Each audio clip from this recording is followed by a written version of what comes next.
하나, 둘, 셋.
묵상기도 하심으로 수예배를 드리겠습니다.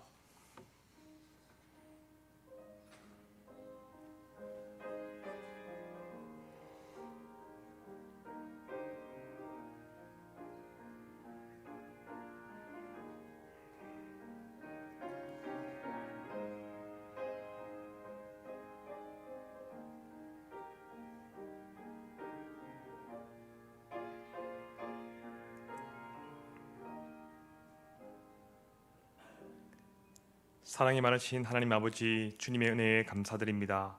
우리에게 호흡을 허락하시고 또 오늘 하루를 허락하시며 또 귀한 시간들을 우리에게 허락해 주심을 감사합니다. 하나님, 이 시간 주님께 예배하기 위해 나왔습니다. 주님, 참 예배자가 되게 도와주시고 주님께 찬양과 영광 올려드릴 때에 주님 기뻐 받아주시고 함께하여 주시옵소서. 감사드립니다. 예수님의 이름으로 기도드립니다. 아멘. 찬송가 361장 함께 찬양드리겠습니다.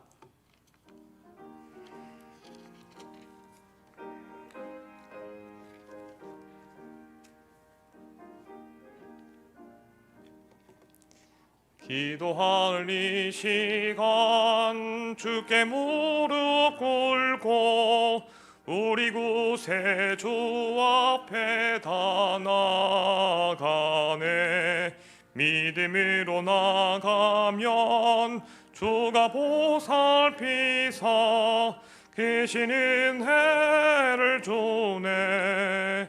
거기 기쁨 있네. 기도 시간에 복을 주시네. 고난 내 마음 속에 기쁨 충만하네. 기도하는 이 시간 주가 곁에 오사 인자하신 얼굴로 귀 기울이네. 우리 마음 비우고 주를 의지하면 계시는 해를 주네. 거기 기쁨 있네. 기도 시간에 복을 주시네. 고난 내 마음 속에 기쁨 충만하네. 기도하는 이 시간 주께 엎드려서 은밀하게 구할 때 곧 응답받네. 잘못된 것 아뢰면 측은히 여기사 계시는 해를 주네. 거기 기쁨 있네. 기도 시간에 복을 주시네. 고난 내 마음 속에 기쁨 충만하네. 기도하는 이 시간 주를 의지하고 계시는 해 구하면 꼭 받으리라. 의지하는 마음에 근심 사라지고 계시는 해를 주네. 거기 기쁨 있네. 기도 시간에 복을 주시네. 고난 내 마음 속에 기쁨 충만하네. 아멘. 아멘. 이경원 권사님 대표기도 드리겠습니다.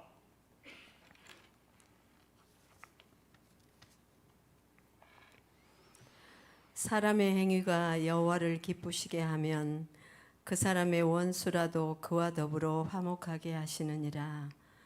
아멘. 아버지 하나님, 오늘도 분주했던 일상들을 내려놓고 예배로 인도하시니 감사드립니다.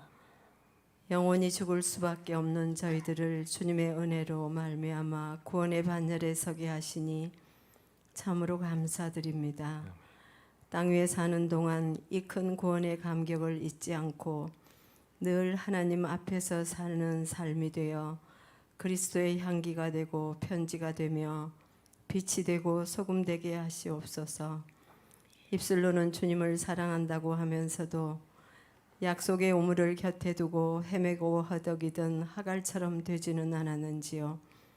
24시간 주님만 바라보며 날마다 하나님 앞에 가까이 다가가는 주님 닮길 소원합니다. 세상의 어떤 것보다도 하나님의 자녀됨으로 인하여 기뻐하고 즐거워하는 거룩한 삶을 살기 원합니다. 주님의 몸된 교회를 위해 기도합니다. 늘 하나님께서 충만하게 임재하시어 간섭하시고 통치하셔서 홀로 영광을 받으시옵소서. 교회에 지체된 저희들도 각자에게 주신 사명을 잘 감당하며 늘 하나님을 대접해 드리는 하나님을 두려워하는 저희 모두가 되게 하여 주시옵소서. 세상에서 지치고 상한 심령들이 치유받고 회복되는 구원의 방주 역할을 온전히 감당하는 교회 되게 하시옵소서. 비전센터도 하나님께서 목적대로 잘 사용되게 하시며 후대를 위하여 귀하게 복되게 쓰임받기를 소원하고 빕니다. 네 분의 목사님과 전도사님께 영육을 더욱 강건케 하시며 더욱 성령 충만으로 주신 사명을 잘 감당하며 서로에게 귀하고 복된 동역들이 되게 하여 주시옵소서. 한결같은 주님 사랑하는 마음으로 좌로나 우로나 치우치지 않게 하여 주시옵소서. 연약하고 연로하신 성도님들을 위해 기도합니다. 특별히 투병 중에 있는 하나님 성도님들을 긍휼히 여겨 주시옵소서. 주님께서 이 땅에 계실 때에 각색병을 치유하시고 죽은 나사로를 말씀으로 아버지 살리셨던 하나님의 크신 능력을 믿습니다.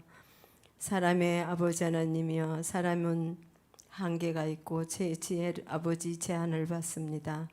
하나님께서 긍휼히 여겨 주시어서 영육의 강건함으로 치유되고 회복되는 은혜를 베풀어 주시옵소서.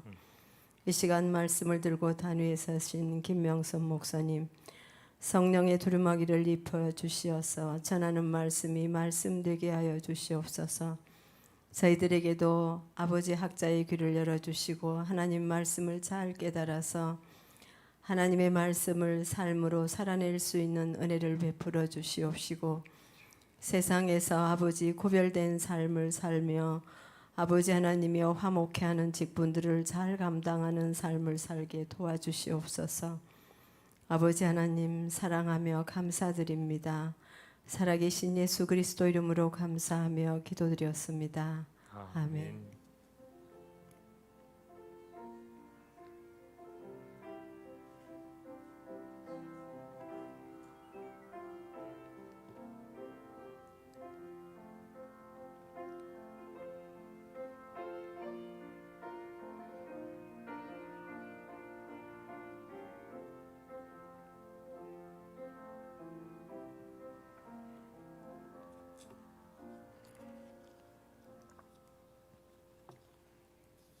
아멘. 오늘 저녁에 함께 보실 하나님의 말씀은 마태복음 6장 9절부터 13절까지 말씀입니다.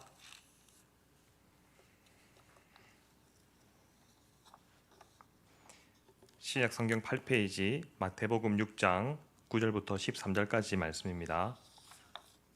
제가 봉독해 드리겠습니다. 그러므로 너희는 이렇게 기도하라. 하늘에 계신 우리 아버지여, 이름이 거룩히 여김을 받으시오며 나라가 임하시오며 뜻이 하늘에서 이루어진 것 같이 땅에서도 이루어지이다. 오늘 우리에게 일용할 양식을 주시옵고 우리가 우리에게 죄 지은 자를 사하여 준 것 같이 우리 죄를 사하여 주시옵고 우리를 시험에 들게 하지 마시옵고 다만 악에서 구하시옵소서. 나라와 권세와 영광이 아버지께 영원히 있사옵나이다. 아멘. 오늘은 잊혀진 기도 또 잊혀진 아버지라는 제목으로 함께 말씀 나누기를 원합니다. 우리나라에는 여러 가지 종교가 있습니다. 불교도 있고 또 천도교도 있고 천주교도 있고 여러 가지 종교들이 있습니다. 그런데 신기하게도 우리나라에 있는 이 여러 가지 종교에 공통점이 하나 있다라고 합니다. 그것이 무엇인지 혹시 아시겠습니까? 기도가 뜨거워지는 계절이 비슷하다라는 겁니다. 언제가 기도가 뜨거워질까요? 바로 가을을 넘어 겨울이 다가올 쯤이 되면 한국에 있는 여러 종교들은 기도가 뜨거워지기 시작한다고 합니다. 그때가 되면 교회도 성당도 산사나 암자도 특별히 영험한 기운이 서려 있다고 하는 기도처까지 수많은 사람들이 기도하기 위해 모인다고 합니다. 왜 그럴까요? 바로 수능 시험이 있기 때문에 그렇습니다. 자녀가 좋은 대학에 가기를 바라는 마음은 어느 부모이건 다 마찬가지일 겁니다. 특히 여전히 학력 사회를 벗어나지 못하고 있는 우리 사회에서는 자녀를 좋은 대학에 보내는 것이 부모님들에게 절체절명의 사명이기도 합니다. 그러다 보니 매년마다 이 시기가 되면 기도의 열기가 뜨거워지는 겁니다. 그런데 문제는 그 기도의 열기가 그리스도인의 학부모의 기도나 불교나 무속을 믿는 이들의 기도가 별반 다르지 않아 보인다라는 겁니다. 물론 기도는 모든 종교의 보편적인 행위다라고 말할 수가 있을 것입니다. 그렇다고 다른 종교의 기도와 우리의 기도가 같다라고 할 수 있겠습니까? 그럴 수가 없습니다. 그렇다면 다른 종교인들의 기도와 우리의 기도가 다른 점이 무엇일까요? 여러 가지가 있겠지만 오늘 말씀해 보니까 기도의 대상이 다르다라고 말씀하는 것을 볼 수 있습니다. 우리가 지난번 말씀에 잘못된 기도가 무엇인지 우리가 함께 살폈습니다. 유대인들이 어떻게 잘못된 기도를 한다고 했습니까? 외식하면서 기도를 하는데 기도의 대상이 무엇이었습니까? 바로 사람이었습니다. 사람에게 잘 보이기 위해서 외식하는 기도를 했었습니다.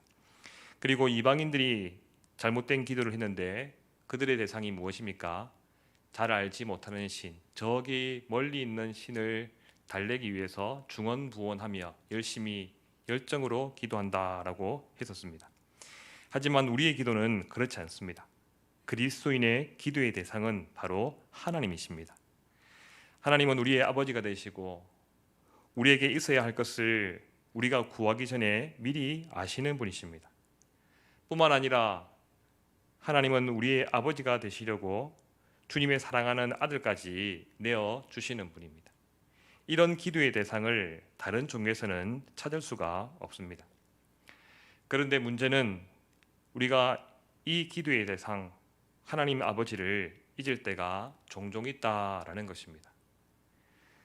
먼저 우리는 주기도문을 잃어버리고 살 때가 많습니다.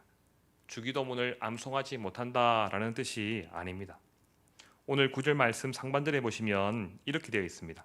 그러므로 너희는 이렇게 기도하라라고 말씀하고 있습니다. 여기 보시면 예수님은 이것을 기도하라라고 말씀하지 않습니다. 무슨 말입니까? 이 주기도문을 주문처럼 외우고 반복하고 기념하라고 주신 것이 아니다라는 겁니다. 그런데 우리는 그렇게 기도할 때가 많습니다. 주기도문으로 기도할 때 사람들에 따라서 약간 다르지만 대략 30초 정도의 시간이 걸립니다. 불과 30초 동안 기도문을 외울 때에도 어떻습니까? 온갖 잡다한 생각이 많이 들어올 때가 많습니다. 종교개혁자 마틴 루터는 주기도문을 가리켜서 역사상 가장 끔찍한 순교자다라고 표현을 한 적이 있습니다. 왜 주기도문에게 역사상 가장 끔찍한 순교자다라고 이야기했을까요? 종교개혁 당시에도 이 주기도문이 오용되고 있었기 때문입니다. 수많은 주기도문이 외워지고 있었지만 주님이 가르쳐 주신 진정한 의미를 맛보거나 하나님께 올려드리는 그 기도를 드리지 못하고 그냥 암송하듯이 암기하듯이 그렇게 오용하고 넘겨버리고 말았던 것입니다. 그때 상황을 안타까워하면서 그렇게 충격적인 표현을 한 것입니다. 그런데 우리도 그렇게 할 때가 많이 있습니다. 이전 교회에서는 새벽 기도를 시작할 때에 주기도문으로 시작했었습니다. 주기도문을 외우고 찬양하고 말씀 듣고 또 그렇게 기도했는데, 그때에도 이 주기도문이 몇 번 반복되고 1년, 2년, 3년 반복되다 보니 이제 예배를 시작하는 그냥 신호 정도로 그렇게 여겨진 적도 있습니다. 그래서 우리도 이 주기도문을 묵상함에 있어서 주님이 우리에게 가르쳐 주신 의도가 무엇인지 파악하는 것이 정말로 중요합니다. 예수님은 9절 말씀 상반절에 그러므로 너희는 이렇게 기도하라 라고 말씀하십니다. 주님께서 이 기도를 가르쳐 주시며 이 기도가 우리의 기도가 되기를 원하시며 우리에게 가르쳐 주셨던 것입니다. 제자들에게 가르쳐 주시기 위해서 임시로 만들어낸 그런 기도문이 아니라 예수 그리스도께서 평소 기도하셨던 그 비전과 기도를 요약하셔서 우리가 어떻게 기도를 드려야 할지 가르쳐 주신 것이었습니다. 삶에서 우러나오는 기도에 대해서 가르쳐 주셨기 때문에 우리가 어떻게 구원받을 수 있는지에 관한 이야기가 복음에 담겨 있다면, 구원받은 성도가 어떻게 살아야 하고 어떻게 기도해야 하는지가 담겨 있는 것이 바로 이 주기도문이다라고 할 수 있습니다. 오늘 주님께서 가르쳐 주신 이 기도 중에 먼저 하늘에 계신 우리 아버지라는 말씀에 대해서 우리가 오늘 함께 살폈으면 좋겠습니다. 주기도문에 대한 강의 시습이 많이 있습니다. 찾아보니까 10몇 개가 넘습니다. 어떤 분들은 이 하늘에 계신 우리 아버지, 이 네 단어에만 가지고도 엄청나게 긴 설교를 기록해 놓은 것도 봤습니다. 하늘에, 그리고 계신, 그리고 우리 아버지, 한 단어 한 단어를 전부 다 주의하고 해석하면서 구체적으로 이렇게 해설을 해놓았던데, 저는 두 가지 부분으로 함께 여러분과 묵상하기를 원합니다. 먼저 하늘에 계신입니다. 우리는 이 땅에 살아가면서 세상의 거대한 세력과 힘을 만나게 되는데, 그 앞에 우리는 주눅이 들어서 낙담하며 살아갈 때가 종종 있습니다. 그래서 하나님의 백성이라는 정체성과 사명을 저버리고는 그리스도인도 아니고 세상 사람도 아닌 자포자기한 삶 같기도 하고 양다리를 거친 삶 같기도 한 그런 삶을 살아갈 때가 있습니다.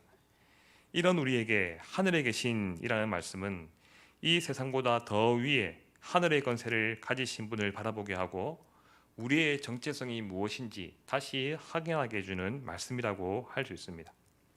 여기 나오는 하늘은 어떤 의미일까요? 유대인들은 삼층천, 하늘에 대해서는 세 가지 층이 있다라고 그렇게 생각을 했었습니다. 첫 번째 하늘은 우리가 바라보는 저 하늘입니다. 그리고 두 번째 하늘은 영적 권세를 잡은 마귀가 장악하고 있는 공중이고, 세 번째 하늘은 어떤 피조물의 악도 범접할 수 없는 지극히 거룩하고 영광스러운 하늘, 그것이 세 번째 하늘이다라고 생각했습니다. 그래서 바울도 삼층천에 올라갔다라고 할 때 이 영광의 하늘에 올라갔다, 그렇게 생각을 한 겁니다. 우리도 하늘을 두 가지 의미로 사용합니다. 비행기가 날아다니는 창공, 그리고 하늘이 도왔다라고 말할 때 신의 세계를 비유적으로 뜻하는 이 하늘을 우리나라 사람들은 사용합니다. 영어에도 보면 이 하늘이란 뜻을 구분해서 사용할 때가 많은데, 물리적인 공간, 하늘을 뜻할 때는 스카이라는 단어를 많이 쓰고, 또 비유적인 의미를 전달할 때는 heaven이라는 단어를 사용합니다. 오늘 주기도문에서 하늘에 계신이라고 말할 때 이 하늘은 물리적인 공간을 뜻하는 것이 아니라 저 창공 어딘가에 은하계를 지나 무한한 우주 공간에 계시다, 물리적으로 계시는 그런 곳이 아니라, 여기서 말하는 하늘은 공간을 초월한 영적인 영역, 하나님이 존재하시고 다스리시는 특별한 영역을 뜻합니다. 그리고 하나님이 하늘에 계시다라는 것은 하나님이 피조물을 초월하시면서도 이 땅의 모든 것을 다스리시는 절대적인 주권과 권세를 가지신 분이다라는 것을 뜻합니다. 그래서 하늘에 계신이라는 말은 하나님과 피조물과 구별되는 영광을 가지신 분이라는 사실을 우리에게 알려줍니다. 그러니 하늘에 계신 이라는 이 단어를 통해서 하나님이 어떤 분이신지 또 우리가 어떤 분에게 기도하고 있는지 그것을 알 수 있게 해줍니다. 하늘과 땅이 서로 먼 것처럼 하나님과 우리 사이에는 도저히 다가갈 수 없는 무한한 질적 차이가 있습니다. 하나님은 우리의 인식을 초월하시고 결코 우리 예의와 경험의 틀 속에서 가둘 수 없는 그 하나님께서 하늘에서 모든 것을 주관하시며 우리의 기도를 듣고 계시다라는 것입니다. 그런데 너무나도 차이나는 그 놀라우신 주님이 친히 우리의 아버지가 되어 주셨습니다.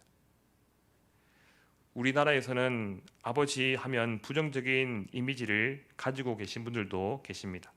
우리나라가 가부장적인 사회이다 보니까 엄하고 무뚝뚝한 이미지가 아버지에게 많다 보니 아버지에게는 따뜻하고 포근한 그런 이미지보다는 좀 엄하고 무섭고 깐깐한 말이 없는 그런 이미지로 생각하는 분들이 많습니다.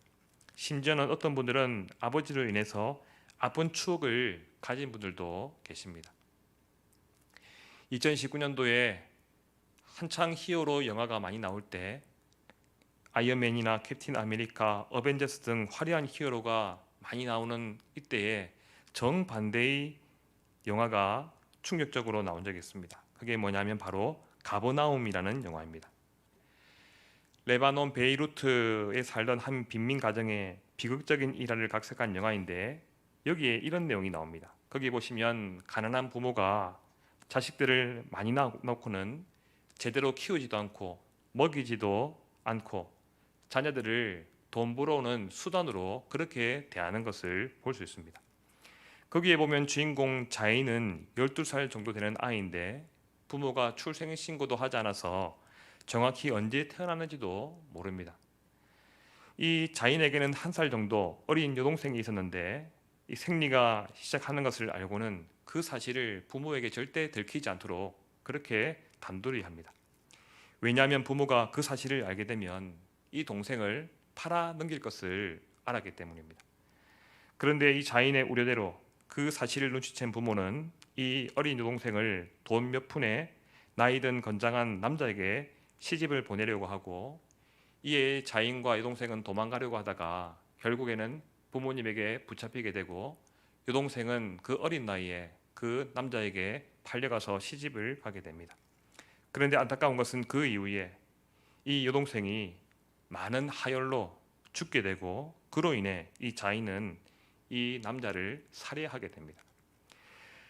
이 자인은 법정하게 서게 되는데 이 자인이 재판장에게 뭐라고 말하냐면 자신의 부모를 고소하게 달라 그렇게 이야기를 합니다. 그래서 재판장이 무슨 혐의인지 물으니까 이 주인공이 뭐라고 말하냐면 자기를 낳은 것에 대해서 고소한다라고 그렇게 이야기합니다. 돌봐주지도 않고 비참하게 살도록 내버려 두려면 왜 자식을 낳았느냐라는 겁니다. 세상에는 이처럼 몹쓸 짓을 하는 부모님들도 있습니다. 특히 아버지 중에는 술에 취해서 폭력을 행하는 사람들도 있고 가정을 책임지지 않고 도박이나 알코올에 빠져서 아나무인으로 구타를 하고 살아가는 그런 아버지도 있습니다. 그러다 보니 아버지라고 하면 따뜻하거나 위로의 이미지를 떠올리지 못하는 사람들도 있습니다. 그러다 보니 어떤 신학자들은 어차피 하나님은 남성이나 여성 이런 성이 없으신 분이신데 그렇다면 오히려 따뜻한 어머니라고 부르면 안 되느냐 그렇게 주장하는 신학자들도 있습니다. 사실 군대에 가보면 높은 곳에서 뛰어내리는 훈련이 있습니다. 그때 교관이 뭐를 외치라고 하는지 아십니까? 사랑하는 연인이나 아니면 보고 싶은 사람을 불러보라고 합니다. 그러면 10명 중에 한 여자친구가 있는 사람들은 대부분 여자친구의 이름을 부르고 없으면 누구를 부를까요? 어머니를 많이 부릅니다. 근데 신기하게도 아버지는 한 명도 안 부릅니다. 제가 군대 가서 막 타고 훈련을 하는데 아버지를 부르는 사람은 한 명도 못 봤습니다. 그만큼 어머니는 따뜻한 그런 이미지를 가지고 있으니 이제 아버지라고 부르지 말고 하나님을 어머니로 부르자, 그렇게 이야기를 하는 겁니다. 우리나라에서는 이단 중에 어머니 하나님이라고 칭하는 그런 곳이 있다 보니까 좀 기피하는 경향이 있지만, 외국에 있는 신학자들 중에는 이렇게 주장하는 사람들도 있습니다. 그런데 하나님은 성경에서 아버지로 계시하고 계시기 때문에 우리는 아버지로 부르는 게 맞습니다. 예수님도 우리에게 하나님을 아버지로 소개하고 계십니다. 여기서 우리는 먼저 호칭에 대해서 주목해야 됩니다. 예수님은 기도하는 대상이 저기 멀리 있는 신이 아니라 바로 우리의 아버지가 되신다라고 말씀하고 있습니다. 여기서 호칭이 중요합니다. 왜 그렇습니까? 호칭은 두 사람 사이의 관계를 보여주기 때문에 그렇습니다. 다른 사람을 부를 때 쓰는 말은 내가 누구이고 또 상대방은 누구인지, 또 서로가 어떤 관계인지를 보여줍니다.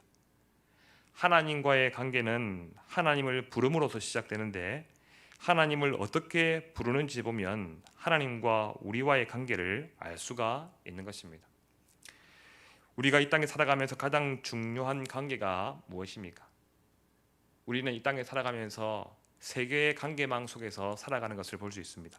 먼저는 인간과의 관계, 그리고 자연과 만물과의 관계, 그리고 하나님과의 관계, 이렇게 세 가지의 관계망 속에서 삽니다. 사람들은 인간, 그리고 자연, 그리고 만물과의 관계를 잘 유지하기 위해서 많이 애쓰는 것을 볼 수 있습니다. 인간관계 어떻게 잘할지에 대해서 배우기도 하고, 또 자연 환경을 잘 돌보기 위해서 우리가 열심히 노력하자, 그래서 분리수거하기도 하고, 또 매연을 발생하지 않기 위해서 많이 수고하기도 합니다. 그런데 정말 중요한 것은 하나님과의 관계입니다. 왜냐하면 자연과 인간, 만물과의 관계는 일시적인 것이라면, 그리고 변하는 것이라면, 하나님과의 관계는 영원한 관계이기 때문에 그렇습니다. 그리고 주님과의 관계는 영원한 관계일 뿐만 아니라 주종 관계나 상하 관계가 아니라 가족 관계, 아버지와 자녀의 관계이기 때문에 우리가 이 사실을 정말로 믿고 믿음으로 고백한다면 참 위로가 되고 큰 은혜가 되는 고백입니다. 불신자들은 하나님이라는 단어를 알지만 결코 아버지라고 부르지 못합니다. 급하고 힘들 때, 필요할 때 신이나 조물주로 대하며 하나님을 찾는 사람도 있긴 하지만 그들은 결코 아버지라고 부르지 않습니다. 저기 멀리 있는 존재입니다. 그러니 간절하고 열정적으로 정성을 다해 그 신의 마음을 어떻게든 달래보려고 합니다. 하지만 아버지와의 관계는 그렇지 않습니다. 불신자들은 하나님을 아버지라고 부르는 것을 꿈도 꾸지 못하지만 우리는 하나님을 아버지라 부르며 주님께 가까이 나아갈 수 있습니다. 하나님을 아버지라 부를 수 있는 것, 세상에서 크게 성공하고 유명한 사람을 아버지라고 부르는 것도 참 귀하고 놀라운 일인데, 온 만물의 주권자이신 주님을 아버지로 부른다는 것은 정말로 혁명적인 변화고 큰 은혜입니다. 아마 이 가르침을 받고 있던 제자들도 아마 깜짝 놀랐을 것입니다. 하나님의 이름조차도 부르지 못했던 그들이 하나님을 아버지라고 부른다는 것이 얼마나 큰 은혜인지 아마 그들은 놀랐을 것입니다. 예수님께서 당시 아람어를 사용하신 것을 보면 아버지라는 말은 우리의 어린 자녀들이 자기 아버지를 부를 때 사용하는 이 아빠에 해당하는 단어를 사용하고 있습니다. 그만큼 친근하게 저기 위에 계시는 하나님을 불렀다라는 것입니다. 우리가 어떻게 하나님을 아버지라 부를 수가 있습니까? 삼위 하나님의 놀라운 은혜로 가능합니다. 성부 하나님의 사랑과 성자 예수님의 성령, 그리고 성령 하나님의 일하심으로 인해서 죄인인 우리는 하늘에 계신 하나님을 친히 아버지라고 부를 수가 있게 된 것입니다. 그래서 우리는 하늘에 계신 우리 아버지의 말씀을 통해서 주님께 어떻게 나아가야 하는지 알 수가 있습니다. 친밀함과 경외감, 아빠 아버지의 친밀함과 하늘에 계신 하나님에 대한 경외감으로 우리가 나아갈 수 있어야 됩니다. 이 두 가지의 균형이 정말로 중요합니다. 만약에 주님에 대한 경외감을 잃어버리게 된다면, 다시 말해서 하나님을 너무 작게 생각하게 된다면 우리는 기도할 때에 무례하게 주님께 기도할 것입니다. 어떤 사람의 기도를 보면 하나님께 윽박지르기도 하고 또 일장연설을 하는 사람들도 있고 훈계나 하나님에게 설교하는 사람들도 있습니다. 하나님을 작다고 여기기 때문에 하나님 앞에 두렵고 떨리는 마음이 없다 보니까 하나님을 가르치려고 하는 것입니다. 세상에서 다른 사람을 대할 때 서로 예의를 갖추려고 하지 않습니까? 저번에 직장인의 예절이라는 책도 소개해드린 적이 있는데 그만큼 세상 사람들에게는 예의를 중시하는데 주님에게는 그렇게 하지 않는 겁니다. 주님을 작게 여기기 때문에 그렇습니다. 반대로 하나님을 너무 크게 여기는 것도 문제입니다. 내가 매일 부딪히는 자질구레한 문제, 이것에 대해서 크신 하나님은 별로 관심이 없을 것이다 라고 생각하고는 이것조차 주님께서 들어주시겠나 라고 생각하고는 기도하지 않는 것입니다. 주님의 크신 역사 속에 내 작은 이 문제 이거 주님이 어떻게 아실까, 그렇게 주님을 찾지 않는 겁니다. 친밀감을 잃어버린 것입니다. 우리가 경외감과 친밀감으로 하나님을 아버지로 부른다는 것은 복음에 대해서 믿음으로 바르게 반응하는 것입니다.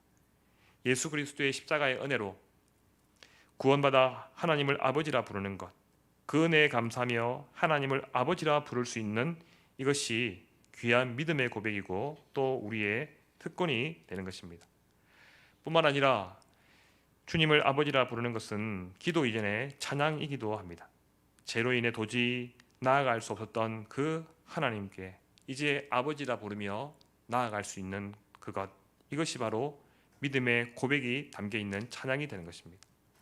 마지막으로 하늘에 계신 우리 아버지여라는 고백을 통해서 하나님과의 관계, 그리고 이 땅에서의 우리의 정체성을 알 수 있습니다. 그래서 유명한 한 신학자는 우리가 기도하는 것은 예수님이 기도하는 것과 같다라고 그렇게 이야기합니다. 무엇 때문이겠습니까? 우리가 하나님의 자녀가 되었기 때문입니다. 뿐만 아니라 칼빈은 이렇게 얘기했습니다. 우리 입으로 기도하는 것은 마치 예수님의 입으로 기도하는 것과 같다. 그만큼 큰 은혜를 우리에게 주셨다라는 것입니다. 예수님은 오늘 이 주기도문을 통해서 하나님은 어떤 분이신지, 우리는 어떤 존재인지, 그리고 우리는 어떻게 기도해야 하는지에 대해서 말씀해 주시고 있습니다.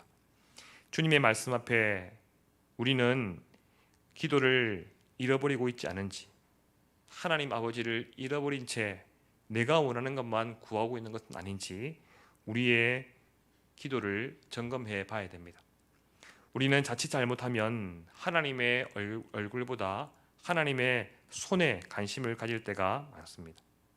주님은 잊은 채 주님의 손으로 무엇인가 해주기를 기대하며 살다가 그 기대가 깨어지면 실망하고 낙심하며 사는 것이 혹시 우리의 모습은 아닙니까?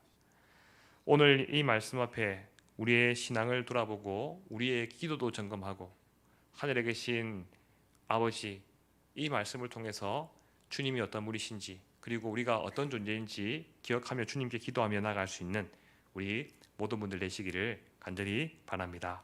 함께 기도하겠습니다. 하나님 아버지 감사합니다. 주님께서 가르쳐 주신 기도를 통해서 하나님이 어떤 분이신지, 우리는 주님에게 어떤 존재이고 어떤 정체성을 가지고 이 땅을 살아가야 하는지 살펴보게 하심을 감사합니다. 많은 힘을 가지고 있는 세상 속에서 정체성을 잃어버리고 세상 사람들과 똑같이 살아가는 그리스도인이 아니라 주님의 자녀로서 주님의 뜻을 따라 살고 주님을 아버지로 모시며 복음 안에서 살아갈 수 있는 우리가 되게 하여 주시옵소서. 감사드립니다. 예수님의 이름으로 기도드립니다. 아멘. 우리 말씀을 기억하시면서 찬송가 539장 찬양 드리겠습니다.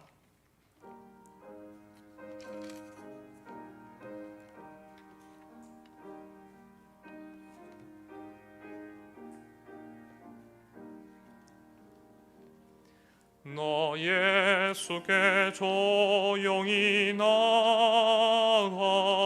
내 모든 짐 내려놓고 주 십자가 사랑을 믿어 죄 사함을 너 받으라. 주 예수께 조용히 나가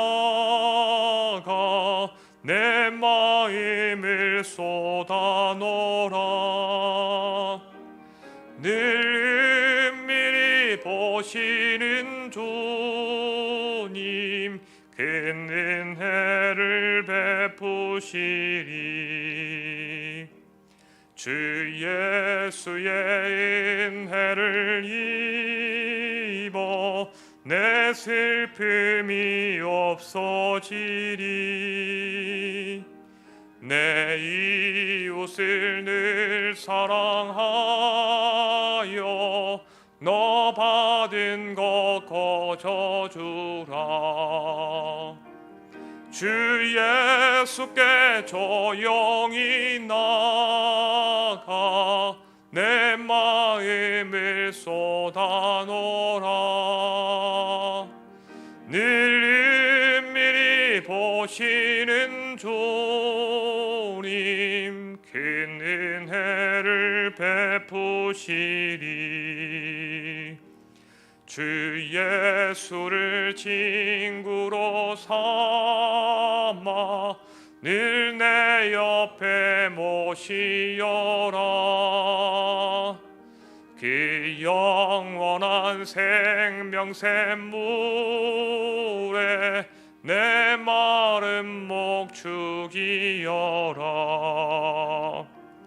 주 예수께 조용히 나가 내 마음을 쏟아놓으라. 늘 은밀히 보시는 주님 큰 은혜를 베푸시리. 너 주님과 사귀어 살면 새 생명이 넘치리라.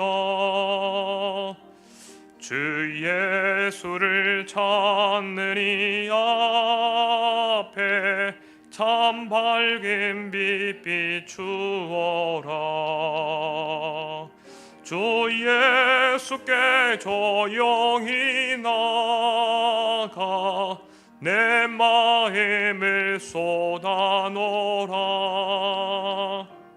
늘 은밀히 보시는 주님 큰 은혜를 베푸시리. 아멘. 축도하겠습니다.